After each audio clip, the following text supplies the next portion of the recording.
Your Excellency, the Deputy President, Cabinet Secretaries, present Principal Secretaries, ladies and gentlemen. This morning I'm holding brief for the Chief of Staff and Head of the Public Service, following my recent appointment as his Principal Deputy, responsible for the functional domain of performance and delivery management in government. It is a great honor, Your Excellency, to welcome you to the official launch of the Foreign Travel Information Management System, FOTIMS, and the Presidential Directives Management System, PDMIS.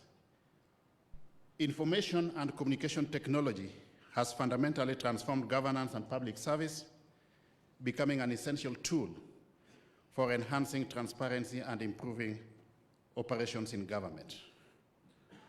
FOTIMS, which streamlines the process of foreign travel clearance, and the PDIMS, which manages and tracks presidential directives, are pivotal in advancing accountability.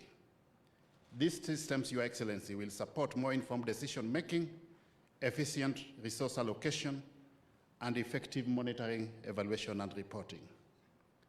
Your Excellency, the next step will be to cascade these systems to the lowest levels of the public service across various ministries, departments, and agencies.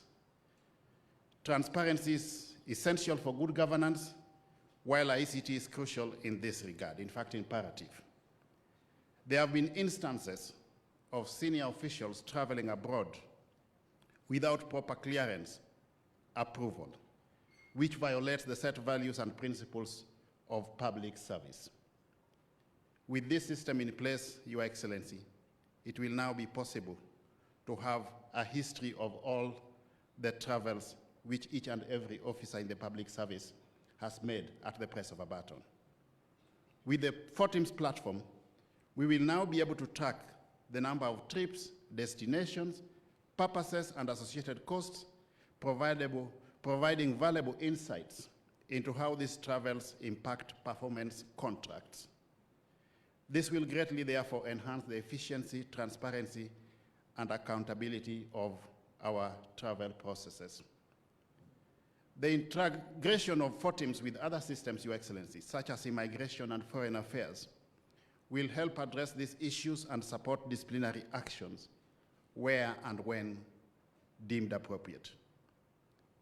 Additionally, the manual process of transmitting, tracking, and storing presidential directives has been cumbersome and slow. The PDMIS will therefore streamline this process, making it more efficient and enabling quicker, more effective reporting and decision-making depending on unfolding events from time to time.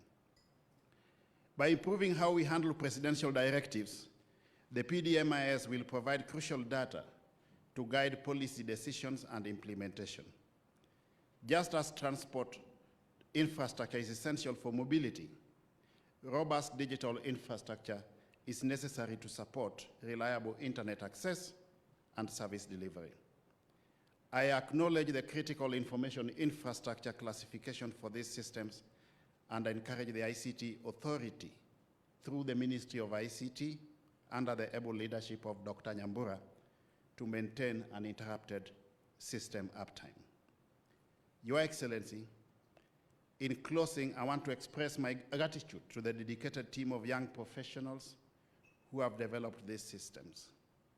The government is committed to encouraging our youth to continually upskill and contribute meaningfully to public service. One lesson we have learned from this initiative, Your Excellency, is that we do not need to outsource services where we have internal capacity within government, and this is very commendable, and I really want to thank the Ministry of ICT for this. I also want to commend the Ministry of ICT and the digital economy, particularly the Office of the Data Protection Commissioner and the ICT Authority, for taking a leading role in the deployment of the two systems. It is now my distinguished pleasure, Your Excellency, to introduce the Cabinet Secretaries available within our midst. We have the Cabinet Secretary for Cooperatives, Honorable Wycliffe Ambessa Oparanya. Yeah, let's give him a round of applause. The Cabinet Secretary for Public Service, Justin Muturi. We have the Cabinet Secretary for East Africa Community and ASAL, my sister Beatrix Askul. We have the Honorable Attorney General of the Republic of Kenya, Dorcas Oduor. And we have many principal secretaries. Please just be upstanding principal secretaries who are present today. Thank you very much for coming. With those many remarks,